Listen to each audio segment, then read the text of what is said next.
Hi, everybody. Welcome back to the Energy RX.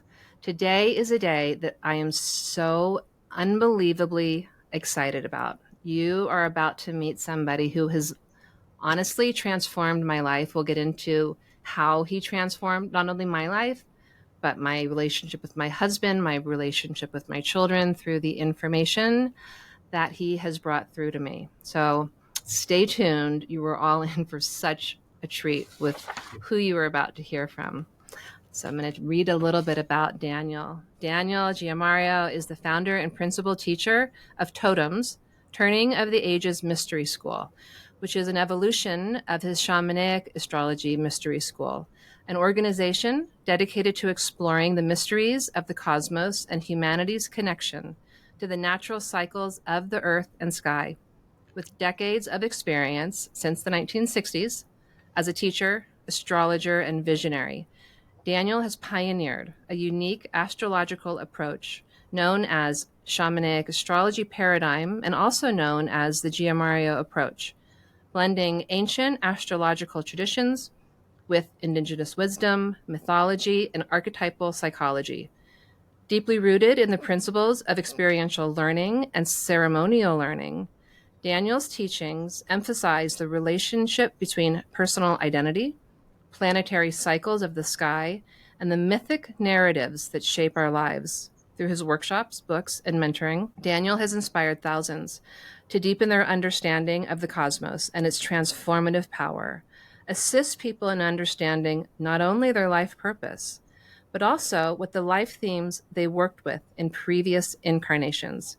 He has fostered a community of seekers who are committed to living in alignment with the mystery of the greater cosmic story. So, welcome, Daniel, who is calling in today from the Philippines. And I am just so honored to get to have this conversation. Well, Christine, thank you so much. It's a pleasure to be here with you. And I don't think did we ever have an in person? Unfortunately, no. First We time did I'm not have. We did everything via phone, and I have cassette tapes from all of our conversations. yeah. So the first time that I'm actually seeing you. So this is a pleasure. So good to be with you here today. Yeah, it's wonderful. So I'm going to tell a little bit about, because I told Daniel, I haven't worked with Daniel for many, many, many years. I've been talking about him for the past 20 years to people. And how did Daniel transform my life? Well, so Daniel has this beautiful approach to astrology that he's developed. And back in the day, this is the late 90s, early 2000s, he was all of the rage in Ojai, California. And Ojai, California is filled with lots of spiritual seekers and healers. And so I heard his name in Ojai a lot. And then I finally did a session with him. And when the sessions that we were doing back then, I'm not sure how you work now, but the sessions that we did then was really helping to understand why you're here, like what your life purpose is, what are you working with. And what I ended up learning was about my history from previous incarnations, the themes, not the stories, but the themes that I was working with. And then for each of my children, when they were born and very young, I had a reading for them so I could understand the energy that they were coming into this life with and why they were here so I could most support them on their journey. How could I be the best mother to them? Because they're unique. I wasn't going to parent them each the same way, knowing that they each have different histories, different things, different themes that they're working with. It helped me understand my husband's role and what he was here to do. And then also, he almost like a Venn diagram in a way, putting our charts together to see how we work together. So before we started, I said to Daniel, I may still be married because of you. and and Uh, the reason is this. One thing I remember that was really impactful that he told me was, look, because I'm sure I had some moments with Daniel that I'm like, I don't know if this is going to work, because if you've been in a marriage for any length of time, you have those questions. Maybe this isn't going to work. And Daniel was really, really solid. And listen, you have absolute opportunity here for conscious equal partnership. Looking at your charts, there's absolutely, I you two could really have a beautiful conscious equal partnership. And he gave me compassion for my husband, because what you told me about my husband was he has never done this before.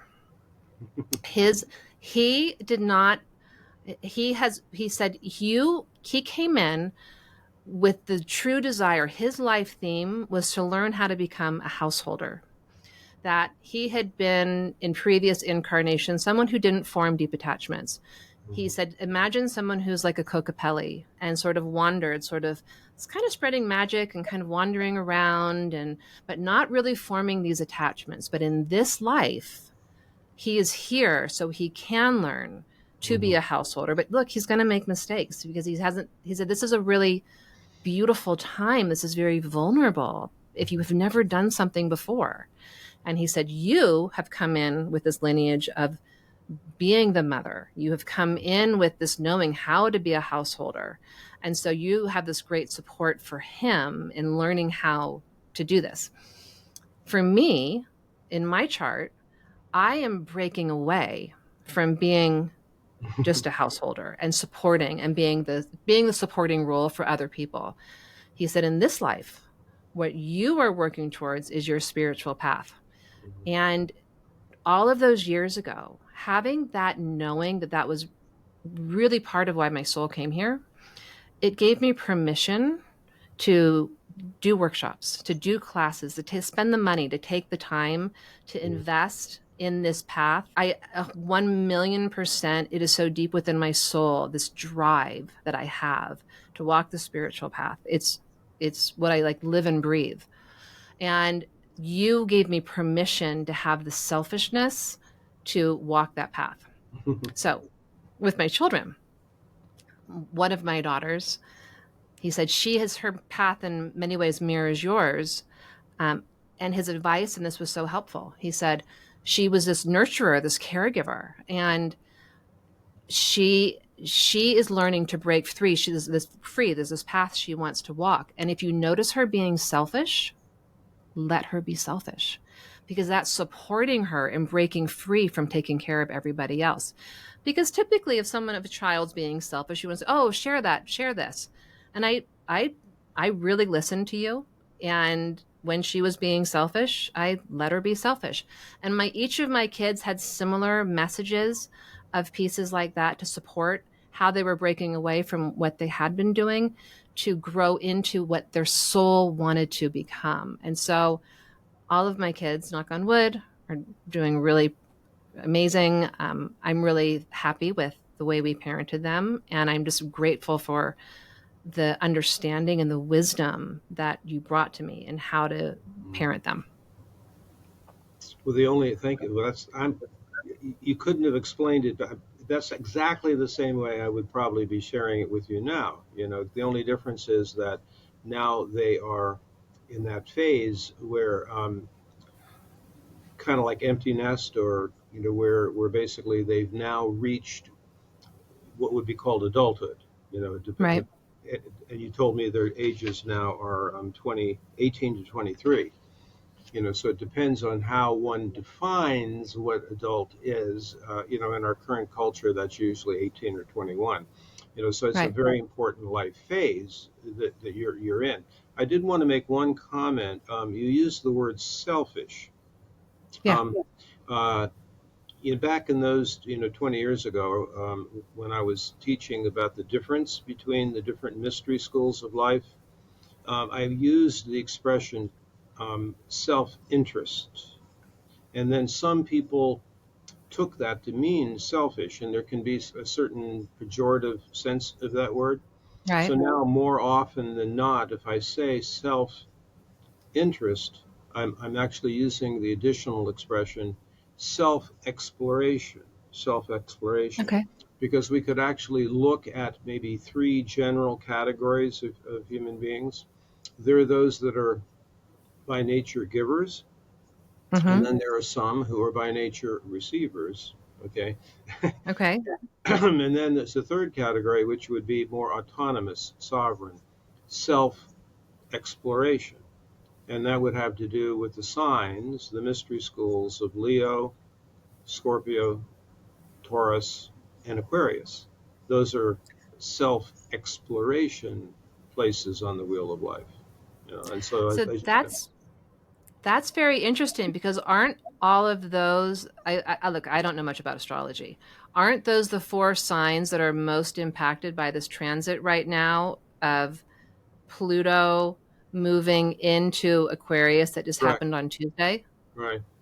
And also Uranus in Taurus, okay, and also most recently the transit of Jupiter through Taurus, which was dominant up until June of this year. So yeah, the emphasis on the signs of self-exploration. But let me define what I would mean by that, because in regular mainstream astrology, those four signs, and I always like to use the expression mystery schools of life, the Hmm. 12 mystery schools, all right, the 12 signs, and I'm not specifically relating this to whether your sun sign is there. It's like we're basically looking at the whole chart. So the definitions would be Aquarius having the courage to expand consciousness as far as possible for its own sake. With Scorpio having the courage to go to the edge of aliveness for its own sake. Leo having the courage to be creator for its own sake. And then with Taurus, having the courage to go deeply into the value of having a physical incarnation, up to and including enjoying it.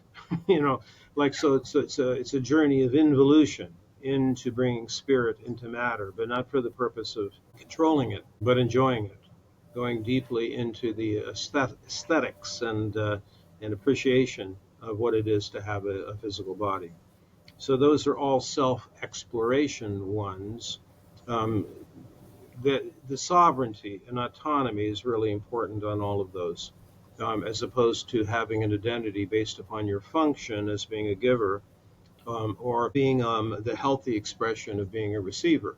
Because if somebody's a receiver, a good receiver, then they're gifting givers. Right. They're valuing the person who's naturally a giver. And so, as you were describing your journey on this, and I do not have the file here on your children or your husband at the moment, Right. but I do have yours, and it's a Cancer moon.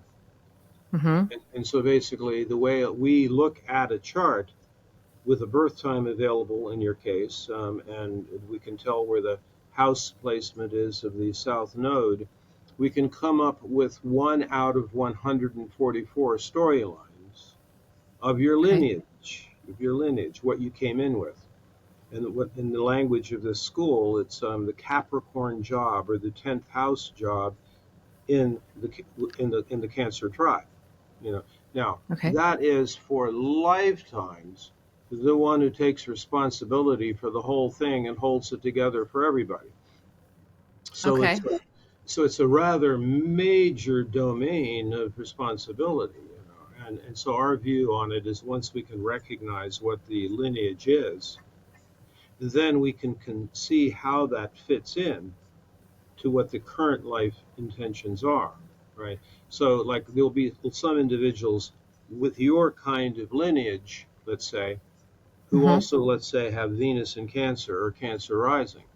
Now, that would only be a very minor modification of what your lineage was. But your chart is more like at the other end of the spectrum, which is, well, that's a very powerful, well endowed lineage, for sure. But the instructions of the life are to shift into a different place on Right. the wheel of life, as represented by, in your case, Venus in Sagittarius, Scorpio rising, which is a tremendously different set of instructions than to continue to demonstrate how incredibly good you are at being the mother of everybody.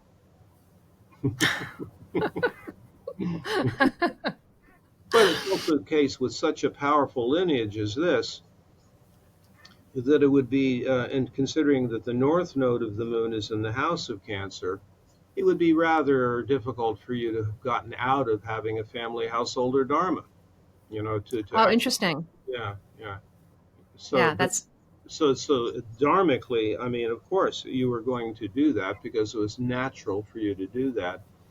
And so I'm just trying to remember what it is I must have said to you, but knowing what you shared about your husband, that you were essentially being a provider, creating a space for him to have a chance to do what he came into the life to learn how to do.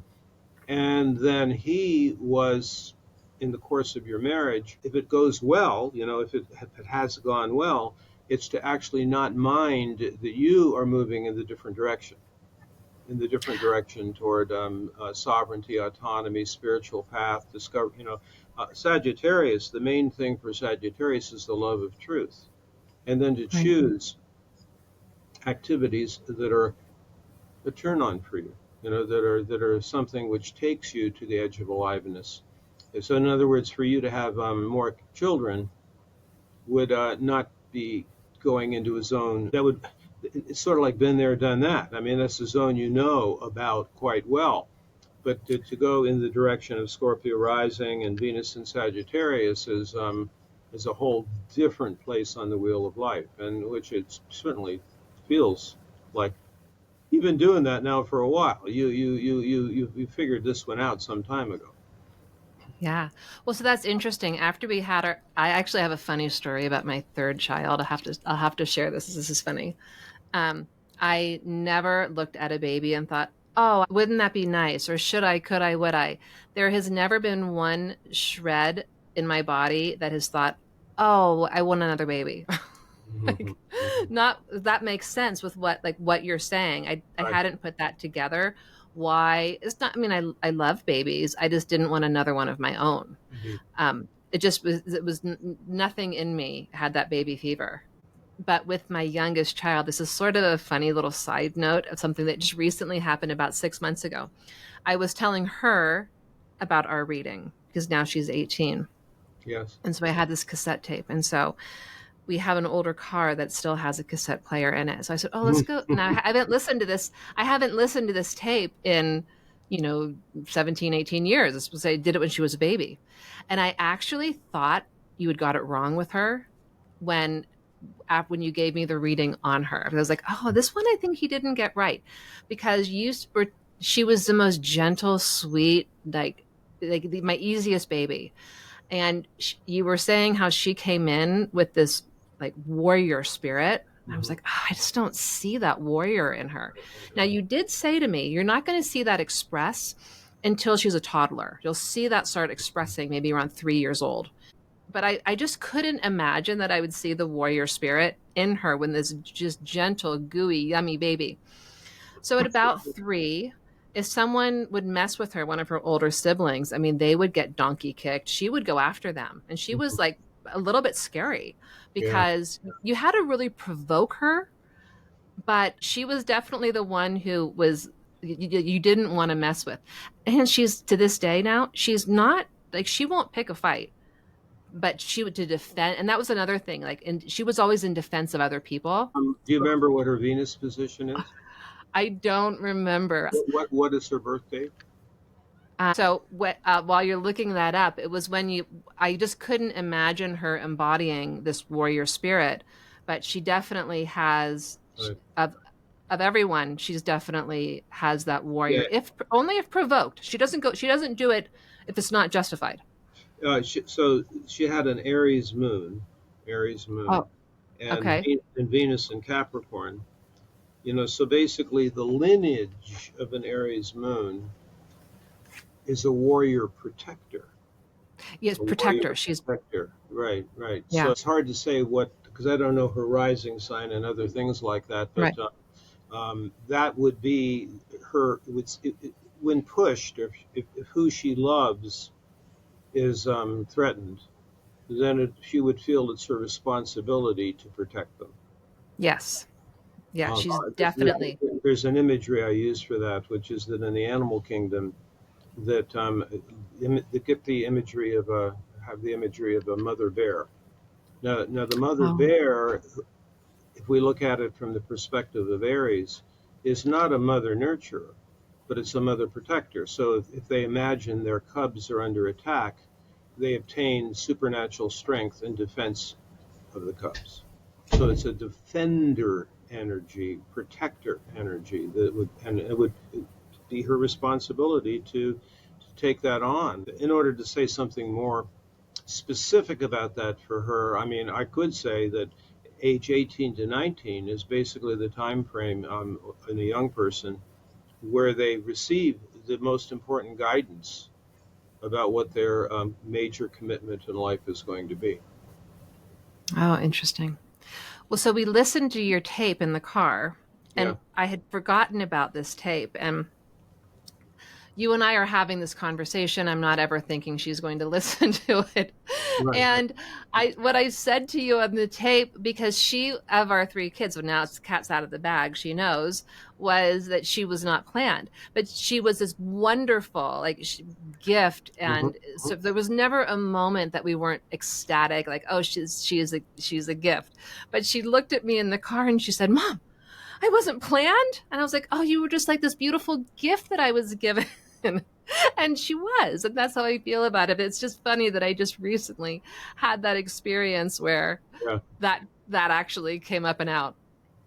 Well, one of the things I've noticed over the years is that if a mother has a child with either Venus in Capricorn or Venus in Cancer, then they actually, how can I put this? They make it easier on the mother because they Oh, basically have a sense of their own ability to take care of themselves.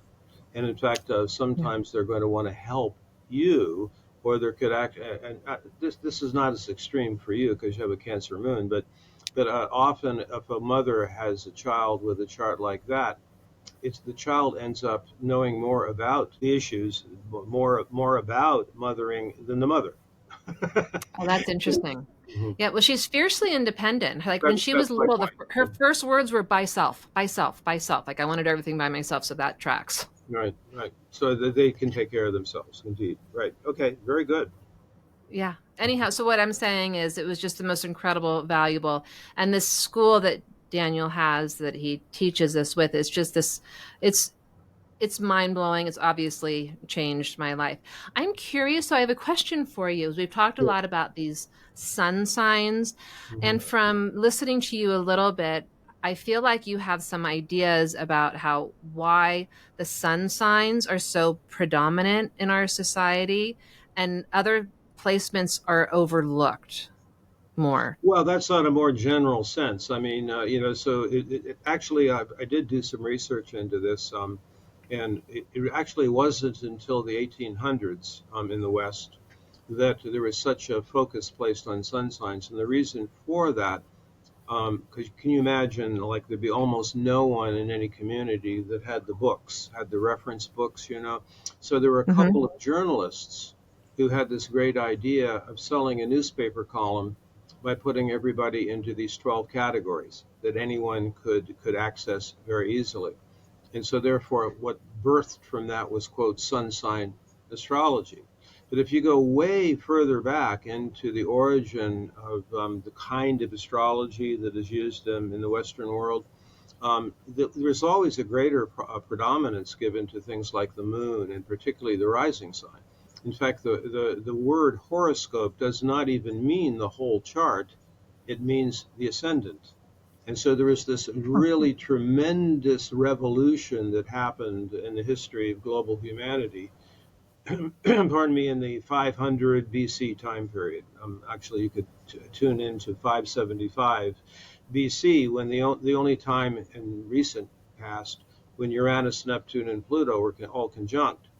And what happened at that time period around the world is you have like the Buddha, you have Zoroaster, you have the greatest of the original Greek philosophers.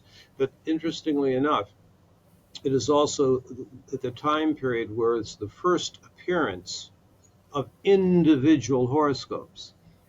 So Okay. at that point, the whole thing of having individual evolution came in. And so you have individual birth charts that come in at that particular time period. So back to the sun sign thing, I noticed as far back as the early 70s and this was partly due to the way I was trained by my teacher, is that people are put into sun sign boxes, which are not exactly how I was perceiving people to be. So it ended up becoming kind of more like a self-fulfilling prophecy. Now, what I also noticed was three-fifths of women, and you would be in that same category, three-fifths of women will have Venus in a different sign than the sun sign.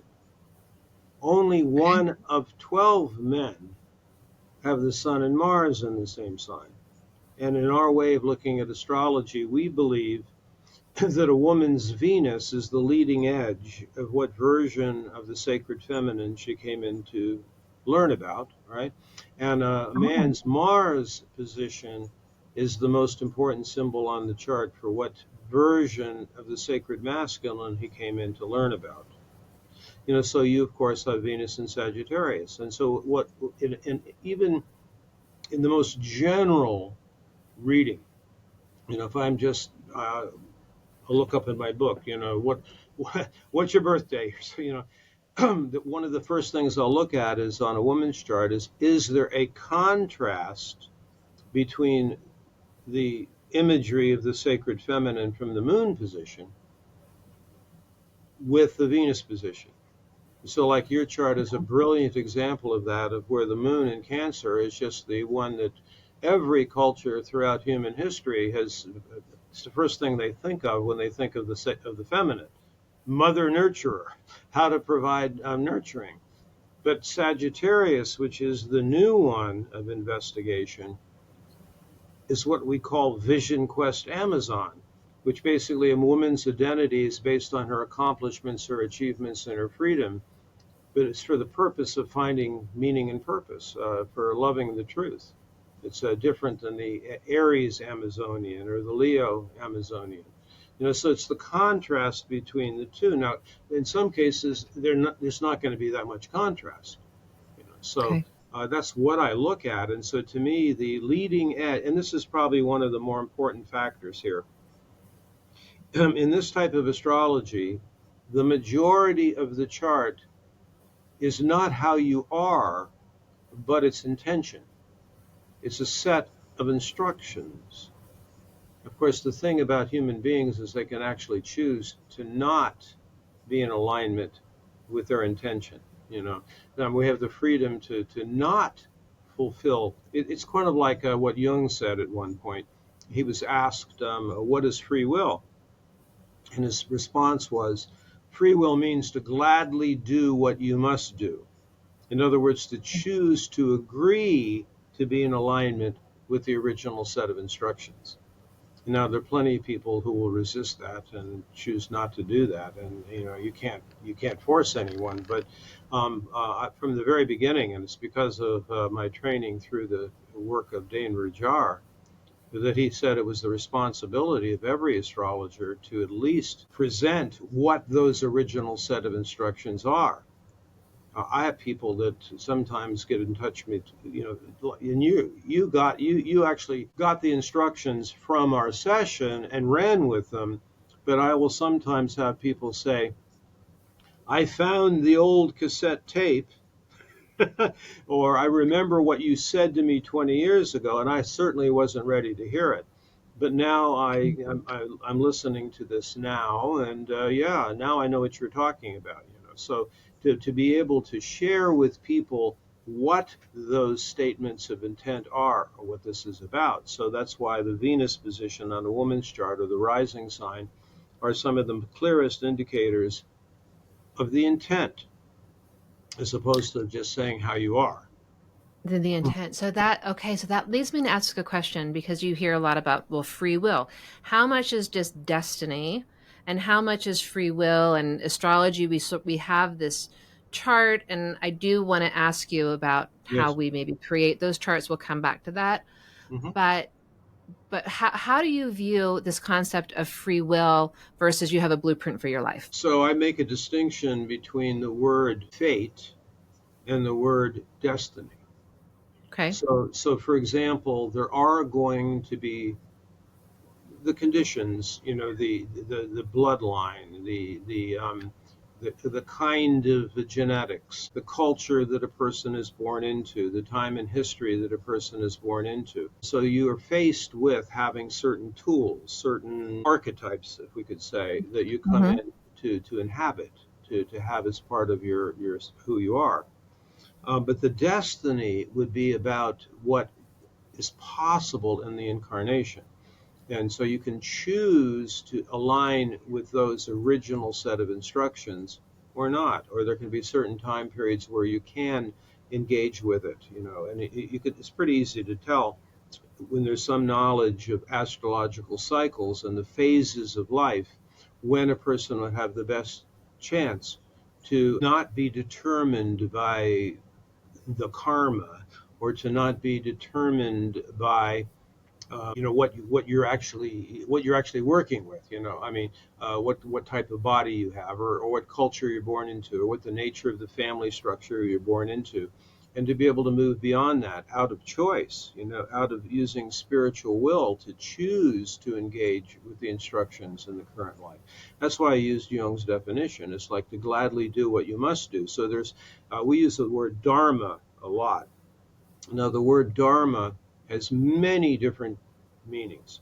It can be used in a lot of different ways. Um, uh, Buddhism looks at it a certain way. Hinduism looks at it a certain way. There's different spiritual teachers that use it in different ways. The way I look at it is that a person's dharma combines what your duty and responsibility is, as well as what the world needs to have done. It's a combination of those two things. So, Okay. like in a sense, you have a lot of fate, karma, in the sense of the planet like Saturn, which did give you the framework and the foundation to easily become a family householder and to do that well. That came from your lineage. Okay. But then it's on you at various points in your life, whether it was inspired by the life cycle you were in when we had our first session together, or in some cases it might be a person who turns 51, 52, which is a major turning point, and that's when they finally say, "Wait a minute, I'm done with that phase. I'm interested in working on a different set of instructions." So it can be switched on at various points. I consider it to be my responsibility as an astrologer to let people know about that kind of thing. So if they're at a junction point at age, and see in your case, um, when you reach the age 52 junction point, that was pretty much at the point when your three kids were reaching their Yeah. adulthood. Yeah. So That so was that exactly it. yeah, so that frees you up much more to have the dominant part of your life be the Scorpio rising, the Venus and Sagittarius, and so on. Hmm. I love that. So I can go home tonight and tell my husband the reason I don't want to cook anymore and I'm struggling to do laundry is because I'm at this point and it all has to do with astrology. Yeah, well, you could.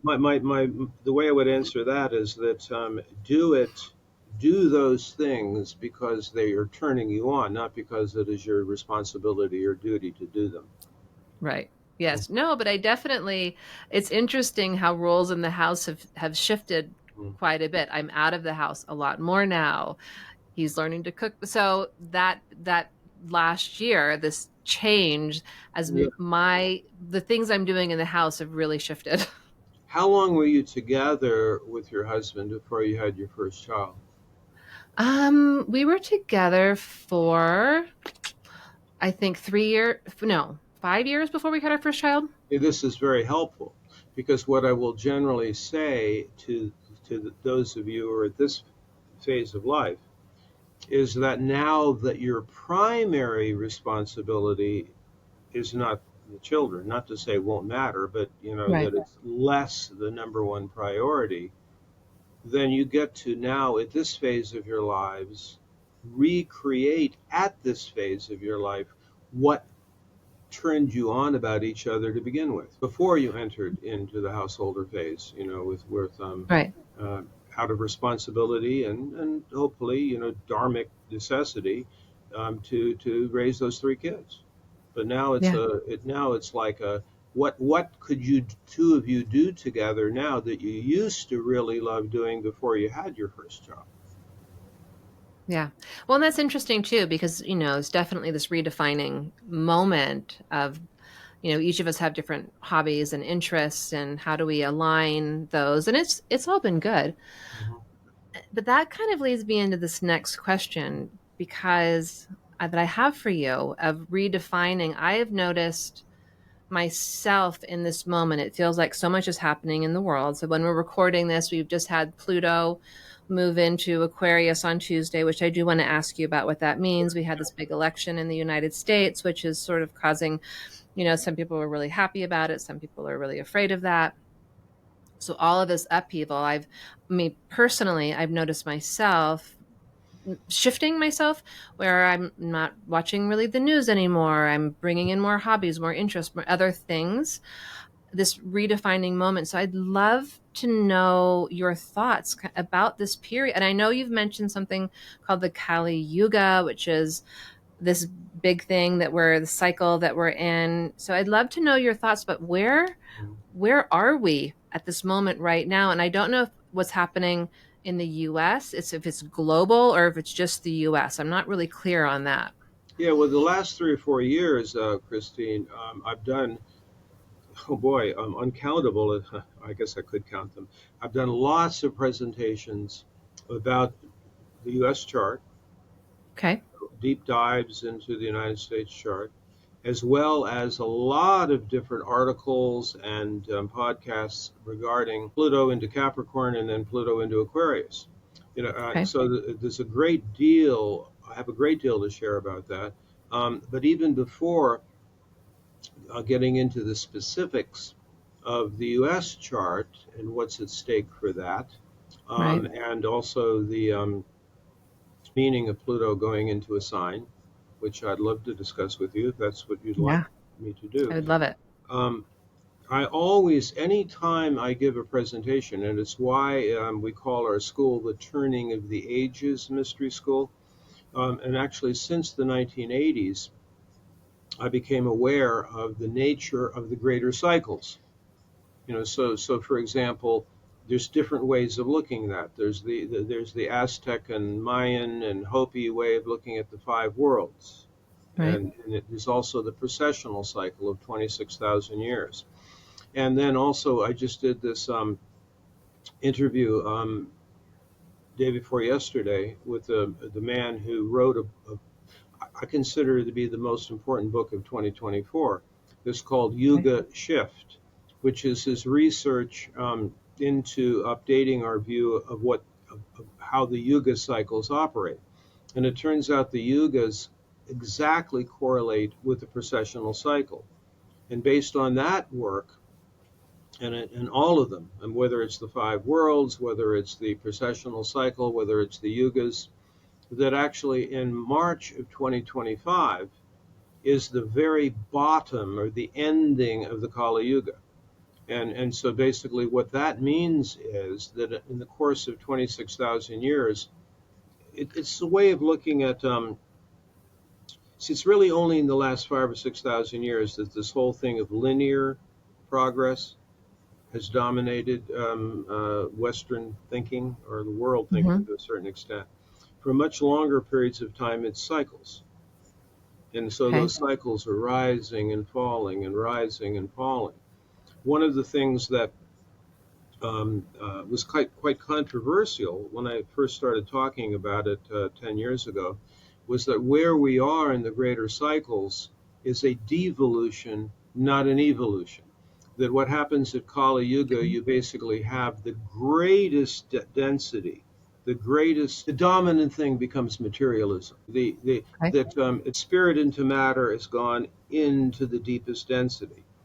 And so basically, you have in the Kali Yuga time, leaders are not chosen because of their spiritual initiation. It's they're chosen because of how big their army is or how much money they have. Well, So that like tracks right now. It certainly does. And in fact, if you go beyond, and I want to talk about this a little bit by talking about the U.S. chart, um, if you go more deeply, without saying blue or red or Sure. blue or any of the rest of Yeah. that, it's that every one of the parties, and this is also true in England, it's true in the EU, it's true in the 10 eyes, not just the five eyes, the countries that are all locked into it's ruled by oligarchs. Yeah.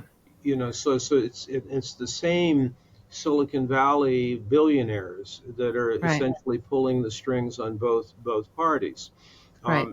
So that's absolutely what you'd expect in Kali Yuga. I want to go even further, and this is based upon some of the researchers that I value a lot, is that in the course of a 26,000 year time frame, the only time, and it's the hallmark of Kali Yuga, and that's about the last 6,000 years, that it's the hallmark of that time period. It's the only time period that patriarchy can exist. In fact, it's one of the symptoms of it being the depth and density of Kali Yuga is when patriarchy seems to be the dominant belief system. While for much Yeah. longer periods of global humanities experience, I'm not saying that it was instead matriarchy, not at all, but rather it was this time period of matristic, matrilineal approach, but it was also a culture that was more a partnership and collaboration situation, not of state control, corporate control, leadership, hierarchy control, whether it's men or women. So Right. that's one of the hallmarks of the time that we're in at this point. Do you know what I wonder? I don't, this is something that I've thought about, but in ancient Egypt, when it feels that there was a little bit more of a shift towards the patriarchy, Yes. when Akhenaten sort of banned all of the other gods and goddesses except for Ra, the Yes. sun, which feels Yeah. very patriarchal. And that a lot of the religions sort of came up and out of that period in ancient Egypt. And I wonder, I don't have my time straight on when that happened, but I wonder if that was a piece of this move into this 5,000 year period, 6,000 year period. Actually, before that, Akhenaten, in my view, has been misviewed. What he was doing was that he was overthrowing, in much the same way that Jesus was overthrowing the Pharisees. Basically, he was establishing the principles of autonomy and sovereignty. It was not so much patriarchy at all. Okay. Actually, the original priest traditions in Egypt are what he was overthrowing. We're still, though, seeing, like, when I went to Egypt, for example, and I think it was 2019 or 2017, I went. I became very interested in the Ramses the second and Ramses the third time, which is somewhere around that same time period. Hmm. And that is when, as a reaction against Akhenaten, there was even a greater enshrinement of the pharaoh. And you go down to southern Egypt, or it's actually upper Egypt, and you see these massive statues of Ramses, dominate. So it almost reminded me of, like, golden images of Donald Trump or something. Right. It's like, I am the hero king or something like this. Right.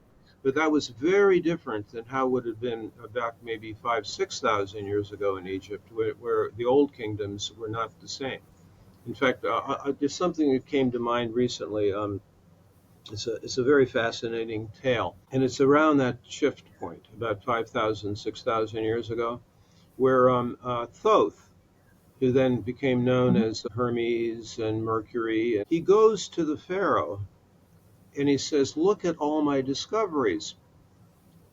And here, I've invented writing. I, Mhm. Here are the hieroglyphs. I've invented writing. Isn't this wonderful?" And the Pharaoh said, "Not so fast." I'm paraphrasing. He says Okay. that what you've done is you've destroyed the capacity of human beings to develop their memories.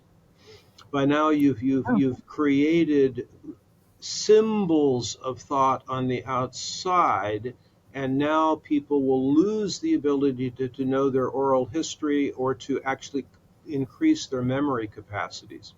Now you can see how that is extended until the current time period, where now it's like what language is degenerated into texting language, and right. hardly anybody can even read a book anymore. But that's still using letters and symbols.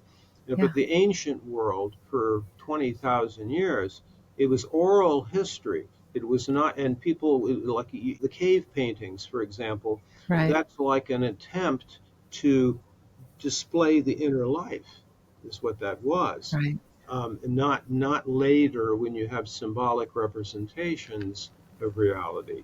So it's just a really good example of the what happens in Kali Yuga. Well, that's so interesting because I remember back in the day, we knew everyone's phone number, right? That was important. You needed to have it memorized. And I barely know anybody's phone number now. Right. Yes, I rely on my phone for all of that information to remind me of things. So that I'm gonna have to sit with that. That's really interesting. I haven't heard that story. So that is part of Kali Yuga.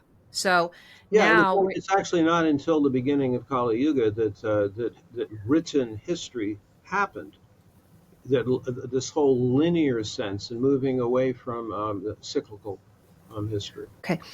I heard you say on another podcast, and I thought this was really, really interesting, that the opportunities within Kali Yuga, that we're in this time of Right. this very, in the most matter that we're going to Hmm. experience, the density, the heaviness that we're experiencing, and to be in Kali Yuga and be able to awaken your heart, to open your heart in this time period, sort of a big deal It is. to be in this density and in this matter, because in other yugas where you were living in more of a natural state of enlightenment, everyone sort of has an open heart, and that's Mhm. just how we operate. So this is this amazing opportunity in this deep, dark density to say, wow, even here, can I open my heart? Can I live a heart centered life? And so I thought that if you have anything else to say about that. Sure, sure. So, like in if we're speaking of the Yuga understanding, and there are elements of this all around the world. I mean,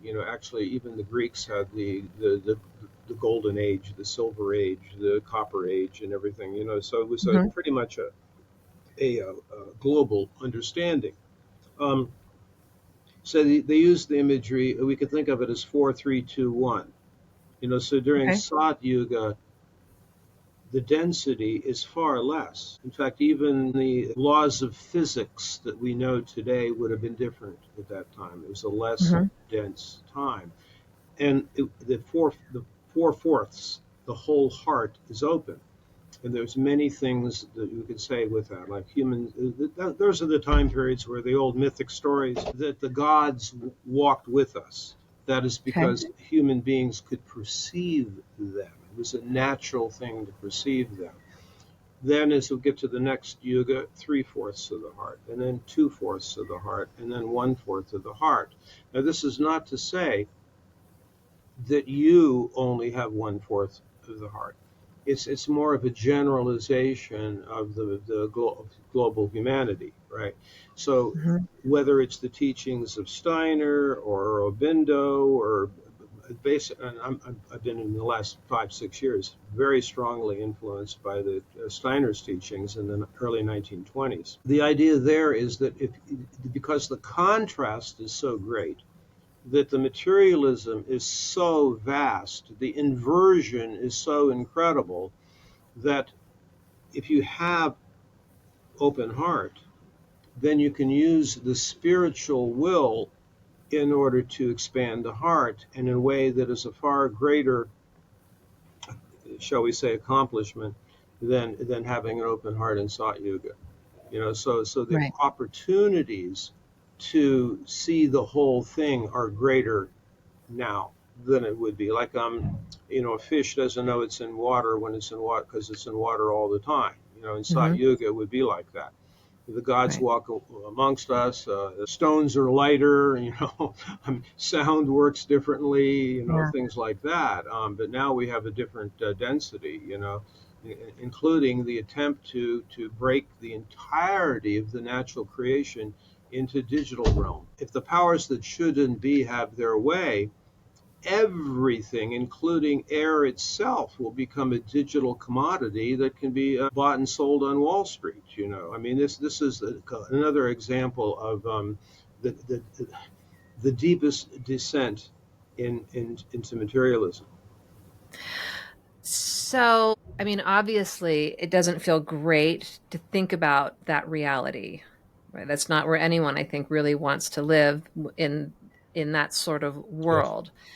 But then when I hear like, well, this is Kali Yuga, this was in a way, this is fate that we were meant somehow to be Yes. here and get here. Yes. So if we're coming up on the edge of this cycle, and it's a 26,000 year cycle, is that correct? Yes. On in March of 2025. Well, What that would be the end of the deepest descent into material. Okay, that's the end in March. So then what are we supposed to be moving in? Is there hope in March that we're going to begin to ascend from the descension? Yeah, that was actually one of the main topics in the conversation that we had with Bibadev Mishra, the writer of the book. Okay. And this has really been a topic of the last 4 or 5 years since I've been bringing this material forth.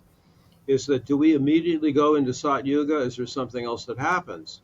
Now, so the conversation that we could have about that right now, I'd like to predicate it on something which is how our school approaches this. Okay. And I don't know if you've come across this in your research into our school. We have we do what is called a three worlds approach. Three worlds Hmm. approach, which is to say, and part of it is to allocate the main planets to the three worlds. This comes from kind of shamanism 101, where Okay. Uranus and Neptune are celestial upper world, Saturn, Jupiter, and the nodes of the moon are middle world, objective reality, and then Okay. Chiron and Pluto are more allocated to the quote underworld or lower world. Hmm. The challenge is to live in all three simultaneously. So, from the perspective of the celestial world, all is well. The universe is unfolding as it should. We can surrender to the plan of great mystery, which we have no idea for sure what that is. Right. And including like Kali Yuga, for example, might have very little to do with what human beings are up to. It's just a natural cycle that happens at various points. Um, the middle world would be looking right smack in the face of what the objective reality is. That includes everything from the plastics in the ocean or geoengineering, glyphosate in the food, whatever it might be. We can look at that, but also you can look at it and say, yes, but these are all problems that could be solved if attention was placed on solving them. So that's a middle world approach. Okay. Then there's the underworld approach, which has stems all the way back to the early Greeks, and I think pretty much every culture, even in India, they have this view. Out of chaos comes the world. So therefore, there are certain time periods where composting is necessary. Right. And so when I think of Pluto, I mean, a lot of people like to think of Pluto as, oh, the phoenix rising from the ashes. Well, I prefer the imagery of composting, Hmm. that there are certain times in any cycle where things decay. But then out of composting comes new life. Right. And so a new, Fertility. yeah, yeah. And so basically at the end of Kali Yuga, there is a massive composting that takes place. So there can be a new, there can be a renewal, there can be a renaissance, there can be a new epoch, a whole different type of creation that can come out of that. And so we are looking at all three at the same time. And see, what can frequently happen is that some people live more in the celestial all the time, and they don't Right. want to look at the middle world. They don't want to consider that in the next instant the whole thing could be annihilated. Right. They don't want to look at that, right? So the view we hold is that if you're not in all three worlds, and if you don't like honestly and objectively as a consciousness project to be able to look at all three at the same time, then you risk going into gloom and doom, black pill everything, or you can go into spiritual bypass. You can go into the new, what one of my colleagues calls the new cage movement, which The new cage movement? right, right, right. Yes, yes. Like light polarization. Right. We can't put our attention on anything negative, or something like that. It's not putting your attention on anything negative. There's since we're going to probably turn our attention here to Aquarius. Back in about the late '90s, there was a man named Val Valerian who put out, this is way before internet or anything, and he put out every month this really thick newsletter that was called The Leading Edge. And he was a triple Aquarius. In fact, Okay. I have his quote, my favorite Aquarius quote, in my book when I'm looking at what Aquarius can idealistically be. But he wrote at the beginning of his journal, he said that because the journal had the most amazing spiritual material, but it also had all kinds of things which today might be a CIA term called conspiracy theory, right? Okay. So all of the different things, the highest light and the deepest dark. And he said that the point of this is not, if this brings up fear in you, then this is not for you. But this is an exercise in consciousness to be able to take it all in. It kind of reminds me of a workshop I went to about 25 years ago. It was at the Lama Foundation in New Mexico, Okay. and it was called, the title of the workshop was "How to Keep Your Heart Open in Hell," It's a great and title. it was the two people leading it. This is really pretty incredible. Daniel Ellsberg, do you know who that is? I don't. He was completely in the political realm. He was the person who leaked the Pentagon Papers as a whistleblower, Wow. exposing what was happening in Vietnam. Okay, Oh, and wow. also teaching it was Ram Dass, Baba Ram Dass. Oh, wow. And now here's the wild thing: they both were born on the same day, same year. That's amazing. No joke. All right. So That's amazing. one of the things that they would do in this workshop, remember, called "How to Keep Your Heart Open in Hell," is Yeah. that we would sit in meditation in a room looking at a film, and the film is of nuclear bombs going off, and flesh being ripped and everything being Horrors. destroyed. Yeah, right. Today it might be thought of like sitting people in a room doing meditation, keeping their heart open, looking at the genocide happening in Gaza, for example. Right. And Right. and unfortunately, so many people would just turn away from that. Yeah. So that's just an example of the three worlds approach. So it's not to look at things in a negative sense, but to look at all three at the same time, particularly what happens at the end of Kali Yuga. Okay, this is amazing. I want to come back to this workshop you did because is is there, given where we are in the world right now, was there an exercise or was there any advice that for people who want to open their hearts more? Anything that people can do besides watching horrible No, that was videos? just one thing. Oh, no, no, we did plenty of other things. It wasn't just that. But I'm using that as an example of the three Yeah. worlds approach. Oh, sure, Right. sure. I mean, there's every mystery school of life has their own approach to confronting shadow and opening the heart. Every one of them. In fact, I have a video that I did at one point called "How do each of the 12 mystery schools deal with shadow?" And shadow Okay. mean it could be, we define shadow as that which consciousness has not been willing to look at. So it's not something evil or like that. Right. So can I give an example? Please.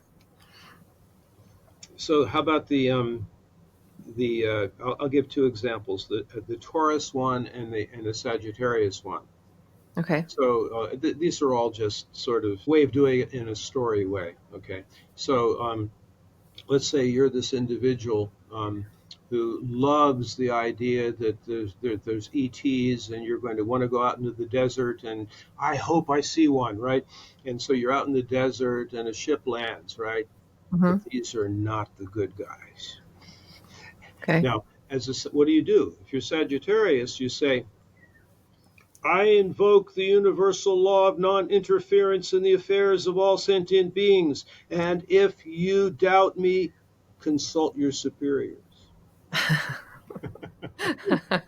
So you just tell them the truth, okay? Right.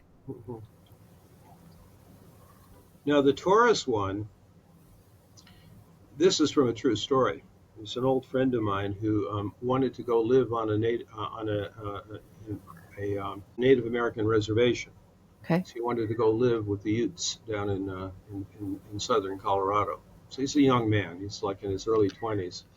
And he goes there and he builds a house. He's hunting. He's there on the land, on their reservation. And one day, some young Native Americans, young bucks, came up to him and said, "You can't be here.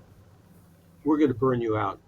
If you're here tomorrow at a certain time, if you're not gone, we're just going to burn you down." So what he did, he said, "Oh, okay. Well, I just brewed some really really great coffee. Come on in and have some coffee with me." Native Americans will never turn down good coffee. All right, so Okay. oh, okay, but we're still going to burn you out, okay? And so then they're having coffee, and he says to them, "You see, I just shot myself a deer yesterday. I have some great venison, Would you like to have a meal with me? Sure, okay." And by the next morning, after they've just, shared in a great Tarian way, good coffee and fresh Hmm. venison, you're okay. You can stay. I love that. I love that he made them so comfortable and happy and in his space. They thought, "Oh, okay, you're an asset. You can stay." Right, right, right. You're okay. Yeah. He shared the good stuff with them, and the whole thing, right? So, Yeah. and we could tell a story for every one of them, actually. Like Pisces, this is a very interesting one for Pisces. I mean, the shadow of Pisces is like martyrdom and crucifixion. But if you look at the way hearts will open through natural disasters, like what happened in North Carolina, the people Yeah. took care of themselves. They weren't depending upon whether the government was going to come in and help them or not, and they helped each other. They were a community. The same thing Yeah. happened in the United States. It was more of a cancer kind of thing, cancer thing that happened then during the Great Depression, for example, and then even on the run up to World War II, that victory gardens, Right. people were taking care of themselves in a community, so these are different ways. That's the cancer approach to it. You take care of each other, you provide nourishment to your community. So those are just Yeah. good examples of the navigation of it. But our view is that if you know which, and this really gets to the heart of the issue, if a person knows what their place on the wheel of life is, if they know what their life purpose themes are, it really doesn't matter what happens. It's like there's that famous story that from St. Francis, where St. Francis is out hoeing his garden, and someone comes up to him and says, "What would you do if you were killed at sunset?" And he said, I would keep hoeing my garden. It's the same thing like with, a lot of people, when they look at the state of the world, they would say, why would I bring a child into this world the way it is right now? But Right. if your dharma is to be a parent, you do that. Although I'm not judging anyone who chooses not to. Their place on the wheel might be something different. But it's not one Right. size fits all. Is what I'm trying to get at. Yeah. Mhm. Well, and I think that's what's so beautiful about your work, because I think most people on the planet don't have that knowingness. They have nudges and inclinations about what they're supposed to do, but your work really gives this incredible direction in that. I know for me and for my family, it has been life altering. I've been very fortunate in the last 10 years. I can readily say that my clients and the people in my school are not the general mainstream, shall we say. Yeah. The great majority of them are pretty awake or wanting to be awake. And so, one of my greatest joys when I'm sharing with someone is when they say, oh, yeah, uh, that's what I thought. So it's really like giving them permission, really, by like saying, yes, that's it. Like in a sense, being second opinion to their own intuition. And sometimes, as you say, and you said, well said there, it should give them a nudge. Yeah.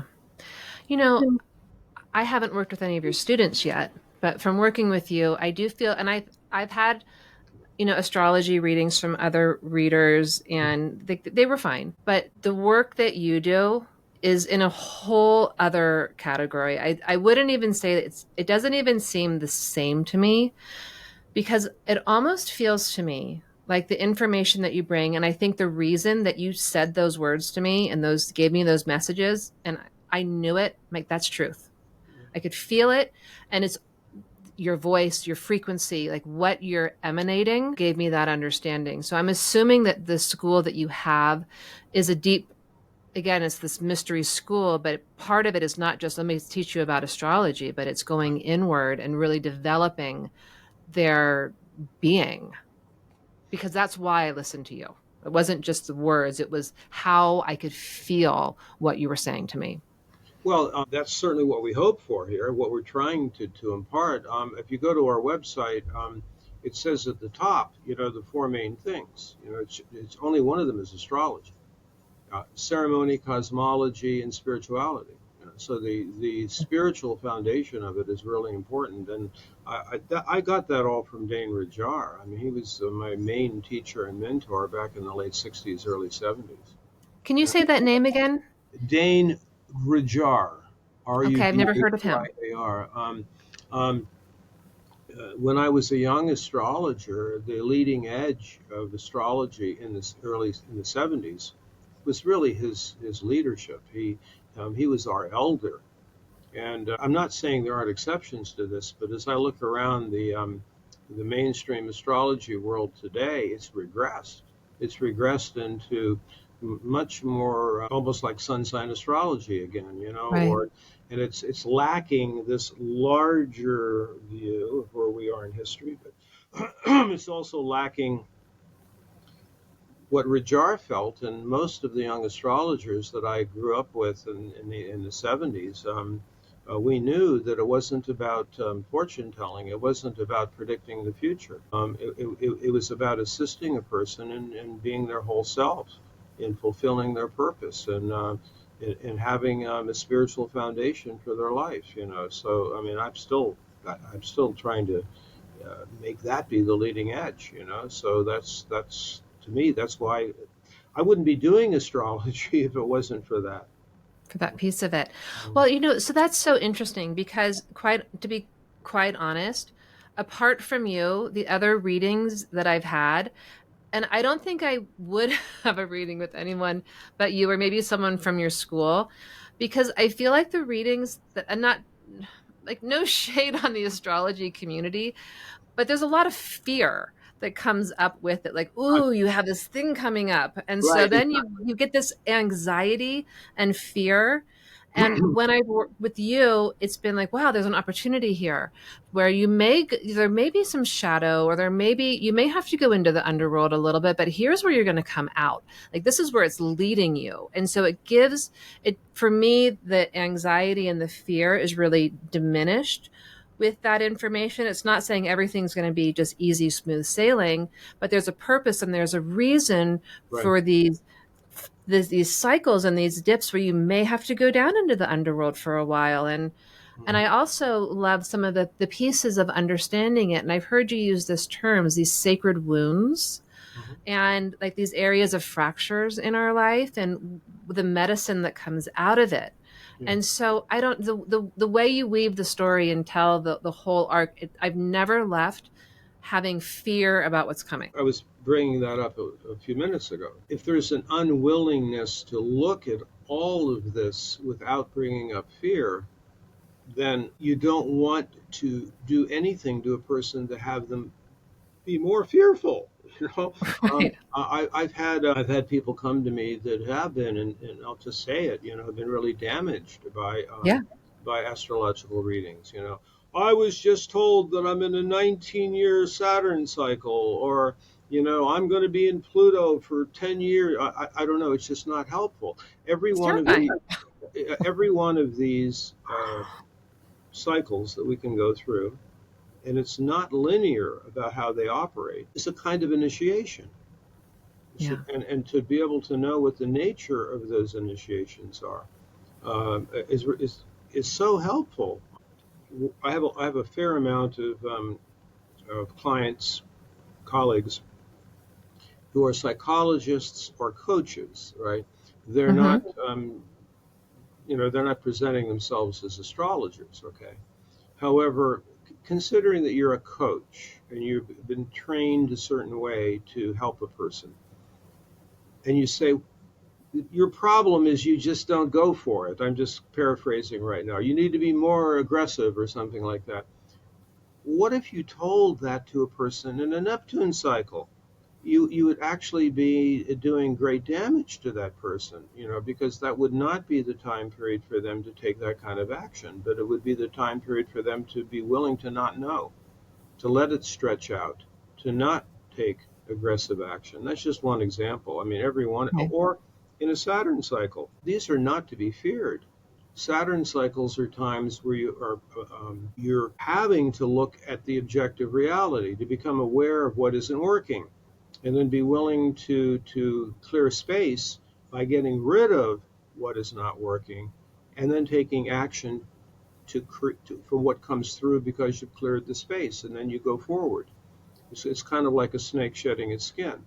Right. You know, so the old, you might be attached to the old skin, but at a certain point it's going to come off, and you want to see there's another phase that opens up, a new phase of life, like the one that happens at 52, actually, quite frankly. Hmm. Yeah.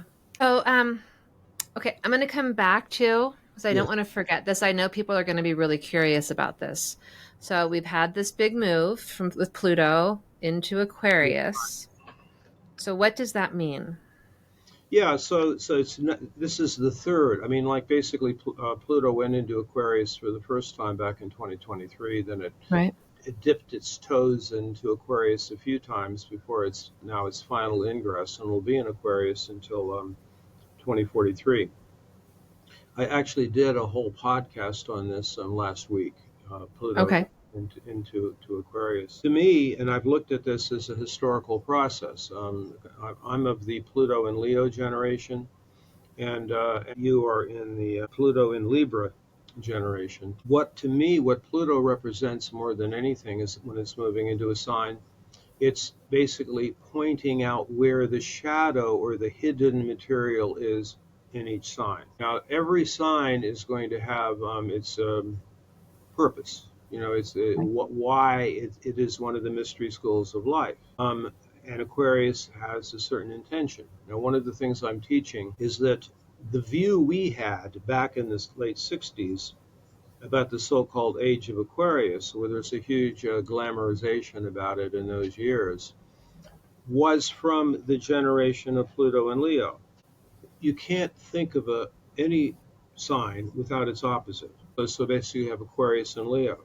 If it's too much Aquarius, then it's the collective. If there's too much Leo, it's the me generation. In other words, there's certainly a shadow of the Pluto and Leo generation, without question. Every generation will have their own shadow when Pluto is moving through that sign. What I've seen happening recently is a re-glamorization of the age of Aquarius from the perspective of collectivism, from the perspective of the what is sometimes called the greater good. Okay.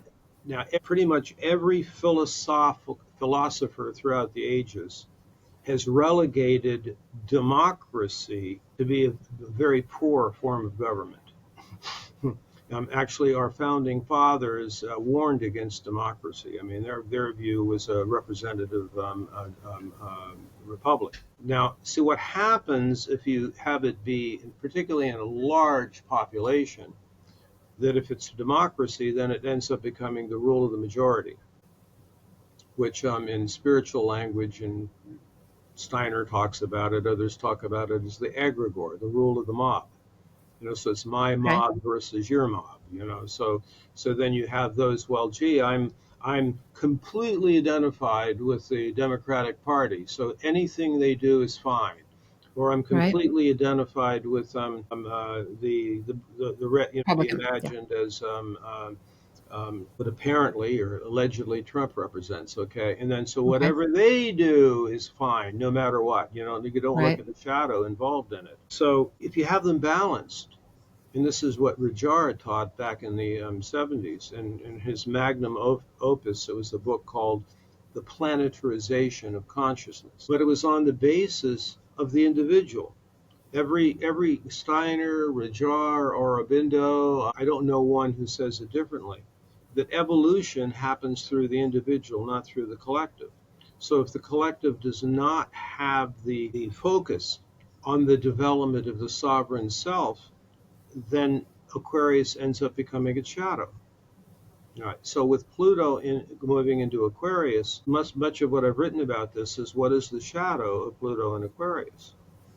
Now, keep this in mind with the United States being in its Pluto return. And I have a lot of stuff I've written about all of this. And it's not just that, it's also the U.S. Chiron return. It's also, Okay. in the last few years, it's been also Neptune opposing Neptune, the second time that Neptune has opposed the U.S. Neptune. And I did want to talk a little bit about this as far as the U.S. chart per se. Yeah, I'd love to hear. But to get back to Pluto through a sign, Pluto in Aquarius is pointing out the dangers of what could be called technocracy or AI, or putting too much attention on technology itself. I want to share something here. If you go further back in history, before the Greeks, the Hellenistic culture turned the constellation of the water bearer into an air sign. I mean, even if you look at the symbol, the glyph Hmm. for Aquarius, it could either be seen as waves of water, which it was originally. I didn't know that. Then they're looking at it now. Well, that must be electricity, or it's another kind of wave. All right. Well, there has been this emerging view in the last couple of years, first presented as an idea from the wife of Robert Schoch, who's one of my favorite alternative history people. He was the one who was concerned that the Sphinx was much older. Yeah. I was going to say he did work in Egypt. Yes. That's right. Yeah. His wife, who's an astrologer, presented this paper that said actually what is being poured out of the water jar, it's not electricity, or it's not even water at this point, but rather it's plasma. What is being poured out of the Ooh, water jar is plasma. And there's a wow. great deal of advanced and alternative views in the mainstream also, if you know where the place to look, that plasma is really not the fourth state of matter, it's the first state of matter. 99% of the known universe is actually plasma, and the sun is plasma. Anyway, that's what's being poured out. Um, But the relegation of it just to the idea that it's technology, and certainly that's part of it. But without the development of the sovereign self, I mean, it's the same thing all the wise philosophers of the past have said, which is that if our moral development doesn't keep pace with technology, well then it's like just because you can doesn't mean you should. you know, Yeah. um, and unfortunately, that's the development of AI comes out of the consciousness of the ones that were doing it for power and for making money, as opposed to having it as a genuine tool for humanity. I'm not opposed to technology, but I personally feel in our school, and I've always said this. You might see this on our website. I said this is a neo-Luddite school of astrology. It doesn't mean we're against technology, but we feel that if you're going to use technology, have an apprenticeship with nature first. I love that. My husband calls me a Luddite. The Luddite, for those of you who don't know, is a person who fears and abhors technology. I'm well versed in in being a Luddite. Well, I mean, so have you looked into the history of it? I mean, there's a really good Mm-mm. book you can read called "Rebels Against the Future," which No, was that sounds good for me. by Kirkpatrick Sale. And what happened was that when the steam engines came in, and the first thing that had this is in England, and up until that time period, the industry, the creativity of England was in communities. It was cottage industries. So people would get together in a community in a town and say, well, let's make fabric, or let's do gardening, or whatever it might be. And then the steam engines came in, and so they needed people to run the steam engines that immediately were putting the cottage industry out of business. Right. And so the people who were working in the cottage industries now had to live. They had to work in the factories. And so basically the Luddites, apparently a mythic figure known as Ned Ludd, Ludd, for about 15, 20 years, they basically had this movement where they would go around and smash and destroy the steam engines. Oh, I had no idea. And so what happened is the crown, through their military, just ruthlessly killed them all off. So it was an early version of the military going in, sort of like it's happened a few times in this country, where the Right. military would go in to break up unions, or stuff like that. But so we say neo-Luddite. No, it's not to smash the technology, but at the same time, it's to develop the capacity to have an apprenticeship with nature, and to develop the moral and ethical components of what a human being is. So that's in the US, what we're all, for those of us that live here, what we're faced with right now is it feels like it needs to be an inward journey at this moment. Do you think that there's still, as a collective, and this is something I've wondered about, we have these personal charts of what we're doing, and you have a chart for the US, which I'm even curious to hear more about. But I wonder, as souls, and this is something I also want to talk about too, how, and people will have questions about this. It's like before you come into this life, Yeah. designing the life of what you want to work with. But so before you're born, that your soul, your spirit has, collaborates in some way to create this framework for what and experiences that may come in to learn what you're meant to learn, to have your soul growth and evolution. Do you think that there are collective, that also that people as a group come in and sort of have a collective theme they're working with? I've wondered this in areas that are really war torn, if there's sort of a collective chart of some themes that they want to work with. Oh, absolutely. And actually, that was one of the things Steiner specialized in during World War II. He had this whole World War One. He had this whole view of the concept of a folk soul. He was opposed to nationalism.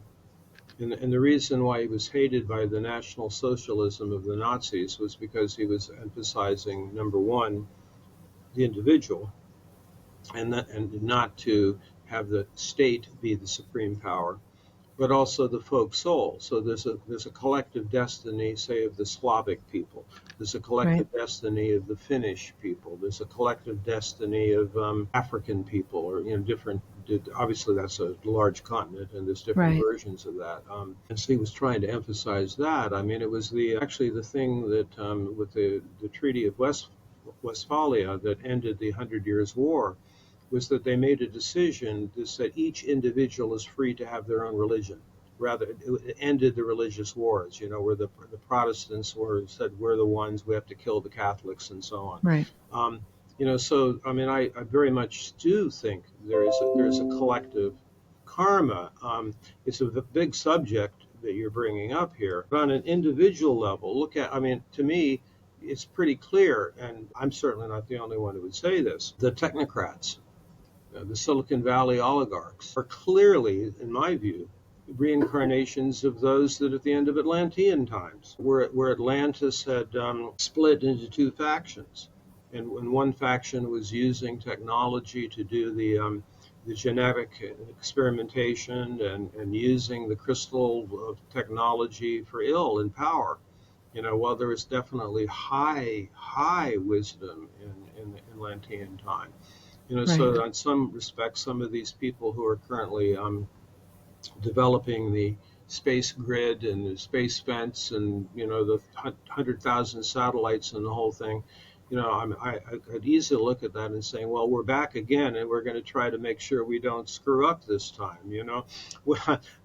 which was the result of then what happened then 12,000 years ago was the deluge, the Younger Dryas time period, which was massive cataclysms that happened on the planet.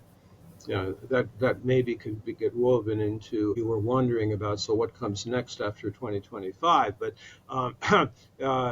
there's these periods of time in between the Sat Yuga and the Kali Yuga, which are these time periods of conflagration. There's words for it. You have the deluge time and you have the conflagration time period. If you don't know what conflagration means, that's a word for fire, I believe, Okay, right? that's Burning it. away. So Exactly. just so everyone's clear on what we're discussing here. So we may be coming into a moment of some conflagration, of burning away, but there's always regrowth, rebirth, hopefully, after And those so basically, periods, you can look at that in the dark side and say, oh, of course, that must mean nuclear war. That means comets right? striking and burning everything up, right? But there's also the alchemical fire that transforms in a different way. We just know the thing we know from cycles of history, that there's a massive composting. The materialist descent that we find in the world, some of which we've looked at in examples, that has to be composted in order for there to be the ability to have human beings could reconnect to spirit and soul and have a chance to go up to another golden age. Right. To move into one of these yugas where we're not so dense, so heavy, Right. because you can feel it. I can feel it, like that your being, to me, it almost feels like we should feel more of a lightness of being, right? Sometimes it just feels so heavy that our natural state would be a much more lightness of being. So I can taste the edge of it. Think that can happen in the midst of it. And that's what it Yeah. means to keep your heart open in hell. I mean, there is a wisdom in having equanimity toward whatever happens. It's the equanimity, the non-judgmental appreciation of the plan of great mystery. Which it really doesn't really have so much to do with, I mean, there can be a tendency that some people say, well, it's all because of the evilness of human beings. No, but part of it could be just a certain natural cycle, and that we're in Natural cycle. alignment with that, and a willingness to see that at certain cycles of history, the materialism is overwhelming. The inversion. I mean, inversion is a really good word for it. It used to be that a pharaoh or a king, or even in cultures that didn't even have a hierarchical leadership, where those that were considered to be elders who were respected were because they had spiritual initiation. They actually had wisdom. I mean, the thing about the European culture, when the Europeans came over to North America, they didn't bring their elders with them. their elders were the Native American elders that were on the continent. And actually, the founding fathers actually did get a lot of insight from the elders that were on the continent. Right. But then, of course, after that came, wipe them out. So that's an interesting concept too. When you're talking about initiations and we're talking about these collective groups that, maybe part of it is there is a collective initiation, right? Completely. Oh, Yeah. yeah, yeah. And which is also could be, this has been explained by others. I brought it up also. Why is there such a massively greater population? Well, for during the long stretch of time of hunter-gatherer reality on this planet, except for the time periods where there was a massive die-off, like 70,000 years ago, and other time periods, there was a stable population. It was about 350 million. Now we have 8 billion. Right. So it has been said that anyone who's been alive in the last 26,000 years is here now. Oh, I haven't heard that before. Yeah, yeah. So We're all gathering for this great moment. yeah, yeah, that's right. Nobody knows exactly what's going to happen, but we all wanted to be here for it. And that's, I think, a really powerful part of this, of without, if you're not judging this as good or bad, but it's just, this is an incredible moment in history. Clearly we can all feel it. We're on the brink and on the edge of something. We don't know what it is, but it's something really massive, and that we get to be here to Yeah. experience this it feels like a gift in many ways, even though it's not easy. Right. Well, so from the perspective of your question, we chose to be here. Yeah. Yeah. We And wanted to be here for this. it's an interesting discussion regarding how it operates. I do think, I mean, how this whole collaboration might happen between the incarnating soul and who they choose to have as their parents, and what culture to be born into, and what level of economic reality they're born into. It's a very interesting inquiry. What I've heard it said is that, and I value this insight, that at a certain level of the incarnational journey, it is rather like being spit out of a machine. There's very little conscious choice in it. Okay. Like a young person who's just maybe born into a military family, they go to battle, they die in battle, they immediately come back in another military family. I mean, it's like there's a like attracts like kind of thing.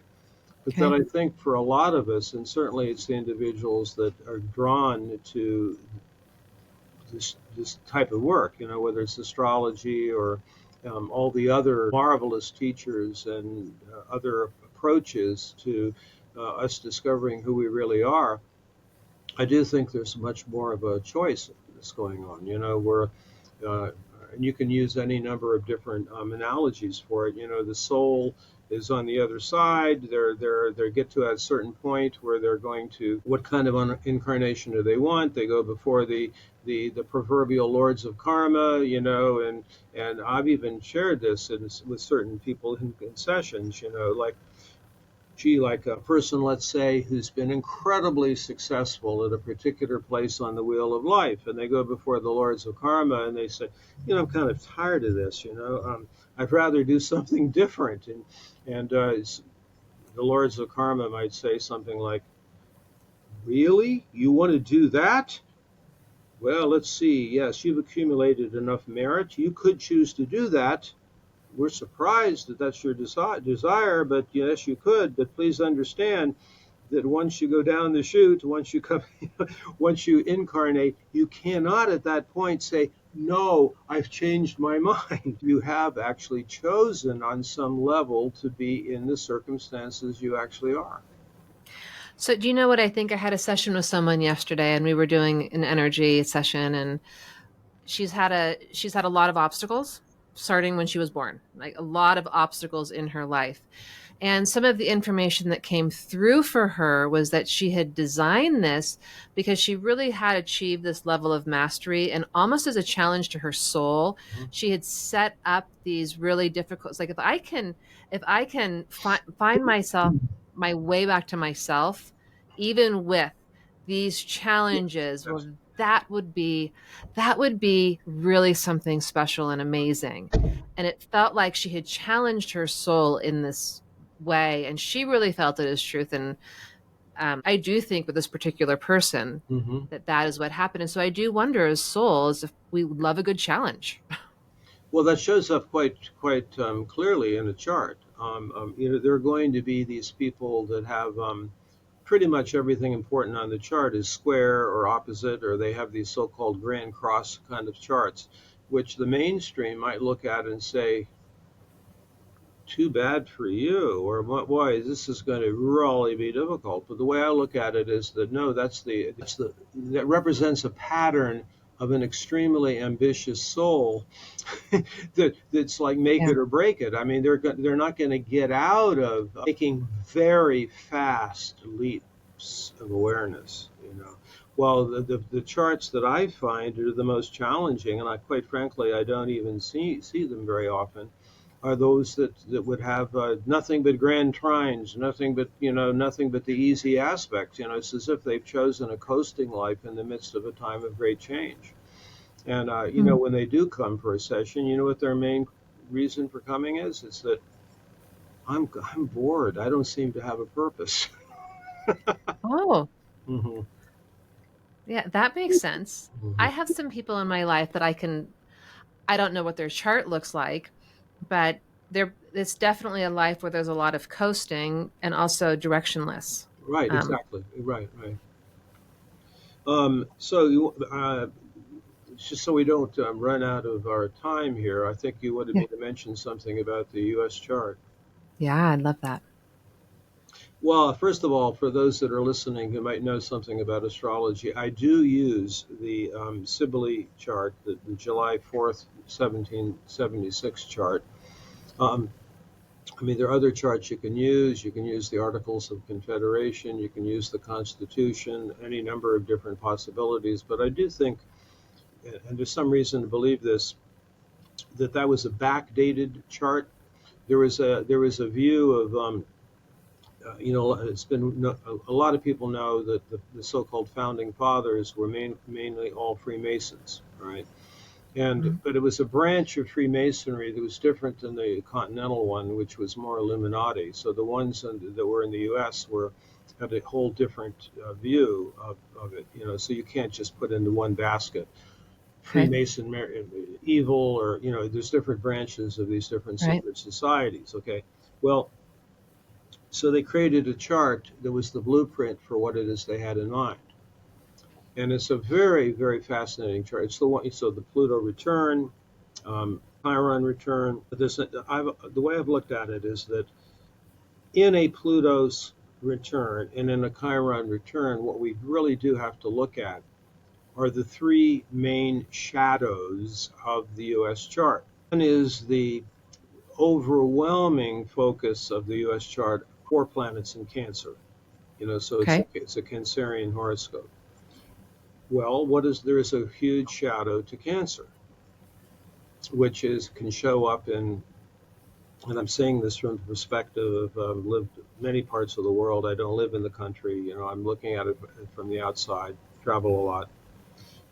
Is that there's this curious, this not maybe not you, not like the people who come to our school, but the average American doesn't really care that much about other countries. So it ends Mhm. up being the shadow is sort of like, oh, American exceptionalism, or a certain clannish, this whole thing kind of a childish, we're number one, this sort of thing. Right. That's the shadow of Cancer. It's a provincialism, a clannishness. Well, in our school, we're trying to expand that view, which is more like the planetarization of consciousness. Cancer should be, why is it just our children? Why shouldn't it be all children? Right. You could make Minster Fuller, who was a triple Cancer. He basically, his whole life was dedicated to making the whole planet work. You know, um, So that's one shadow. The other would Okay. be the second one would be the sellout of the original ideals, because the original chart is Sag rising and Aquarius moon, 27-degree Right. Aquarius moon. If you look really deeply at what the U.S. has been involved with, just a great deal of shadow in its engagement with the world in general, and the rest of the world knows it actually at this Right. point. So to have to address that, so there's that. That's like the Chiron return and the Pluto return. But then there's this other really interesting feature. The U.S. chart has Mars in Gemini, Okay. squared by Neptune. And despite what the founding fathers warned against, they said the U.S. will be in deep trouble. Number one, if it became a democracy, but number two, if it became a two-party state. And Mars in Gemini, square by Neptune, it's sort of like unfortunately, built into that chart with Mars in Gemini. It couldn't get out of it. It couldn't get out of this duopoly kind of thing. I mean, what red becomes blue, blue becomes red. It's like the old song from the early '70s. What's marching on the right is now marching on the left. It's Right. the whole thing flips over. And Abraham Lincoln, who was a Republican, was the one most responsible for federalism. Shutting down states' rights and so on. That's obviously the Civil War had a lot to it. I mean, Right. Right. I'm Right. not going into that in detail right now. That wasn't the only thing, but still, there's this duopoly kind of thing. And so, to me, the Neptune square, the Neptune opposition, the Neptune square to Mars and Gemini, the opportunity here is to be able to go into the higher octave of Gemini, which is to go beyond duality and polarity, to be able to see a perspective that is not bound in duality and polarity.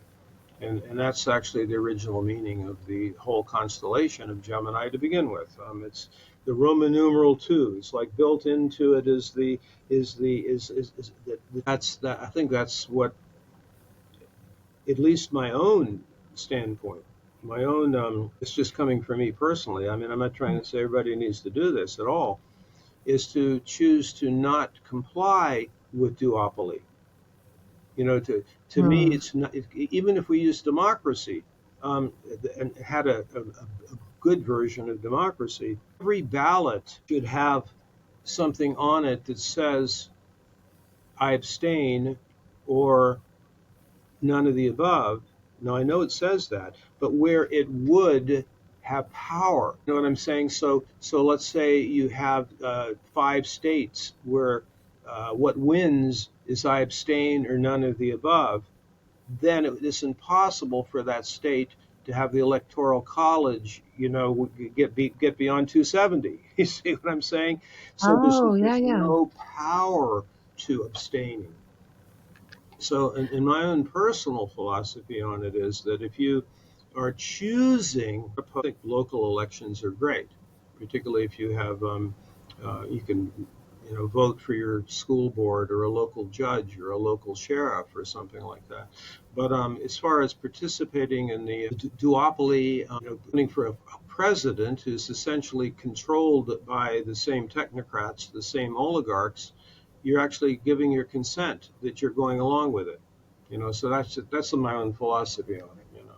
So then to me, it's the lesser of the two evils is still evil. Okay, so I wonder if this whole age, this moving into Aquarius and the end of Kali Yuga, we may have this conflagration coming up, if there are some new opportunities for governance that may come out of that. Yeah, my view. It's the local communities. It's basically setting up a parallel culture. That if you think, let's say, of all the, say, nurses and doctors, let's say, who refuse to comply with the mandates or whatever of different ways, lose your Right. license or whatever. Okay, they lost their licenses, so then they create an alternative health system. The local communities, will run their communities. That it's not like depending on the control from the federal government. It doesn't really matter who's still the bureaucracy of the federal government. So to me, it's the development of parallel alternative culture. Parallel alternative culture. Yeah. Okay, that's a really great term. I'll have to think about that too. Parallel alternative culture. Right. Creating that. Well, I mean, like in California, for example, a lot of alternative practitioners who were told they could not do hands-on work, or they would lose their license. Think of the extreme lockdown points, or there are Hmm. different states that make it hard to do homeschooling. So basically, Right. you do it anyway. Why comply with federally mandated school system?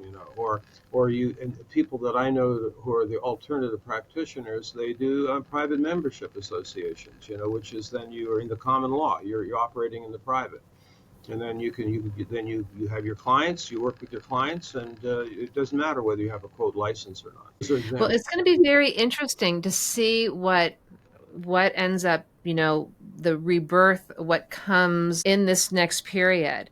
Now, you've mentioned a few things about the U.S. is in this Pluto return, and I know we're running out of time, so I'm conscious of that. But is there some moment that the U.S. is coming up and out of these more challenging celestial movements? Well, out of compost comes new life, and actually you could look at even the fact that Jupiter and even the Mars cycle. That's a whole other thing beyond the scope of what we can talk about now. But Jupiter will be moving into Cancer. So basically, next summer, Jupiter is going to be moving across all of those Cancer planets on the U.S. chart. But what Jupiter does is that it amplifies or expands what it goes over. So what is it going to expand? The shadow, or is it going to expand the more future orientated view of what the Cancer Mystery School could be? So could be a global Cancerian vision? Could it also be the renewal of the Aquarian Moon Sag rising original ideals? Could it be finally seeing through? It's understandable with Neptune squaring Mars on the U.S. chart, Mars and Gemini. It's understandable that there could be vast confusion about this. Like I have to make a choice. It's my responsibility to vote for one of these two. You know, and then of course if your team wins, then everything they do is of course good, and everything the other team does is bad. So it's a kind of a mob rule kind of thing, and it's like my mob is better than your mob. So I hope that one can enough people, and there are, my goodness, there are innumerable people who are writing stuff about this. I mean, it's not in the mainstream media, but I recently did an article where I listed the 20, 30 different sources that are writing extremely articulately about seeing beyond the duopoly. So I have hope. I mean, I don't look at this in any kind of fearful way. I mean, I don't know what's going to happen, but I know my job, one-on-one, circle and circle. We have a lot of in-person groups coming up next year. We have our all-school gathering in Oracle, Arizona in April. I'm doing a week-long cosmology training at Faywood Hot Springs in New Mexico in September. I'm doing another Okay, so trip. say that again. Next September at which hot springs? Faywood Hot Springs, which is in between Deming and Silver City, and it's a Okay. marvelous, my favorite hot springs in the entire U.S. I But, love hot but I had springs. the opportunity there when I lived in that area 20 years ago to design a large stone circle that's on the top of the hill there. So there's this really large, right at 360-degree horizon on the top of the hill of that hot springs, and so we're going to be having an event there in September. Um, Amazing. and then I'm doing another. I'll be teaching another group at Callanish in Scotland in June for the because right now we're at the exact peak of the lunar standstill season, where the moon is making its well. I mentioned that to you before we started. I know we don't have time to get into it right now, but it's the out of bounds moon. It's the time where the moon is at its most out of bounds. And that's the time period where there's the greatest possibility of being able to see beyond the edges of what the mainstream view of the signs are. So you're a Cancer moon out of bounds. And any time now the moon is in Cancer or Capricorn, it's out of bounds. But that gives the opportunity to be it for a person just like yourself to see beyond the boundaries of ordinary mainstream Cancer, which your whole life is really about that at this point. I mean, it's a good Venus Yeah. and Sag Scorpio rising. So I'm a Capricorn moon, out of bounds moon. Oh, Yeah. So that's been my fascination since 1987 when I saw the moon walk on the land at Callanish in Scotland in 1987. And so I, wasn't that the first harmonic, 1987, the first harmonic convergence? it well was that was people remember 1987 for because of that. In fact, it was because I was hired to be a facilitator on a journey to Callanish in 1987 as part of the harmonic convergence hoopla Yeah. that I was able to see the moon walk on the land, and that opened the entire doorway to understanding more about the out of bounds moons. So that's been a major part of our programs. Um, Meanwhile, there's just one person at a time, one circle at a time, helping people discover their life purpose themes, take their place on the wheel of life, and to be seed people. That's the other concept that is critical in our school. Okay. Seed person Can you means explain what a seed person is? it comes from Dane Rajar, my teacher, and he wrote this in '71. He said, I have no idea what I see coming in the future. He was concerned. He knew a lot of the greater cycles, and he says that I have a great concern about what's coming. But what's most important is to become a seed person. A seed person is a person who's collected together the wisdom of the past, remembers all of that more as a generalist, not like an individual who just, I only know something about only this, but is able to Yeah. actually integrate many different fields, psychology, spirituality, geology, on and on and on, cosmology, astronomy, and convey a seed for whatever comes next. And then you become a seed person to be the ones who survive what's coming and then seed what the next cycle is going to be. So that's why we're a mystery school. We're finding and nurturing seed people for what comes. Okay. So, yes, you're cultivating all of these beautiful seeds. So, if someone wants to join your mystery school, how do they do that? Well, I mean, the very first thing I would suggest is that just go to the turningoftheages.com website, Hmm. sign up for our free twice a month newsletters, and then just explore the website. I mean, our school is supported by the courses. We have a whole certification training program and Hmm. the unique framework that you were impacted by how many years ago, Transformed by. Mhm. Transformed by. So we train people and we have our online courses and in-person courses. And then our school is supported by membership.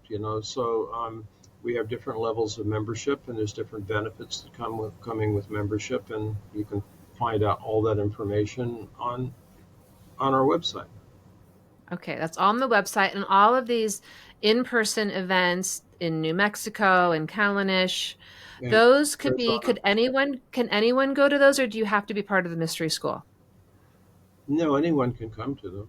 There's Okay. usually there's a bit of a discount if you're a member, but I mean it's yes, they're open. The Callanish one is definitely that. The one in New Mexico definitely that. The one in Oracle, Arizona, that's what we call our all school gathering, and so that's one where members of the school come, and then we have different teachers in practitioners in our school that make presentations as well as the ones I make. Okay. So now you all know how to connect, how to find Daniel. I get his newsletters are fabulous. So if you've loved this information, which I'm assuming you have, He has I could capture him and ask him questions for 10 hours, and there would still be more questions that I would have. But we are sadly out of time. So I encourage you to go to the website and check him out There's a great via that. number. There's a great number of free resources on the website. Many. I do a blogcast every month, and weekly articles, and many seminars, all that are freely available there. So, You have a book as well. Is that correct? 2 books: Two books. Okay. What are the names of your books? the Shamanic Astrology Handbook, um, the Shamanic Astrology Handbook, Beautiful. and Okay. also the origins of the Shamanic Astrology paradigm. Move it over just a little bit. Yeah. Okay. Great. And they're available from our bookstore on our website, but also they're both available on Amazon. On Amazon too. Daniel, this has been such an absolute treat. Thank you so much for coming on, giving me 2 hours of your time. I'm really grateful to have had this conversation with you. Thank you You, so much. you know what? Yeah, okay. Thank you for inviting me. This has been fun. Very, very going deep. I really like that. Stay on Yeah. after we're done. I just wanted to mention something to you. I'm going to have to email you. Unfortunately, it cuts it out and I can't Okay. stay on. Okay. All right. So, um, we can jump out and jump back in if you want to do that. Okay. Okay. Okay. Thank you everybody for staying with us. Bye. Bye-bye.